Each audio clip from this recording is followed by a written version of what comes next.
எல்லா திருத்தலத்திலையுமே தன்னுடைய திருக்கையில வேலை கம்பீரமா பிடிச்சு காட்சி தர ஆறுமுகன் இந்த ஒரு கோவில்ல மட்டும் தன்னுடைய வேலை தலைகீழா பிடிச்சு காட்சி தர சம்பவத்தை பத்தி நீங்க கேள்விப்பட்டிருக்கீங்களா?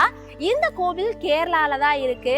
தாரகாசுரனை அழித்த பிறகு தன்னிடம் திரும்பி வந்த வேலாயுதனை தாங்கிய திருக்கோவில் அப்படின்னும் இந்த கோவிலுக்கு புராணத்துல ஒரு தனி வரலாறே இருக்கு. இதுல ஒரு தனி சிறப்பு என்னன்னா, தன்னை நாடி வரக்கூடிய பக்தர்களுடைய துயரத்தையும் சங்கடங்களையும் சம்ஹாரம் செய்ய எய்திட தயாராக வேலை பிடிச்சிருக்கக்கூடிய வடிவிலதான் இங்க முருகர் காட்சியளிக்கிறதாவுமே சொல்லப்படுது. கேரளாவுல பெருனை அப்படிங்கிற ஒரு ஸ்தலத்துலதான் வேலை தலைகீழாக தாங்கி வேலவன் இப்ப வரைக்குமே காட்சி அளிச்சிட்டு இருக்காரு.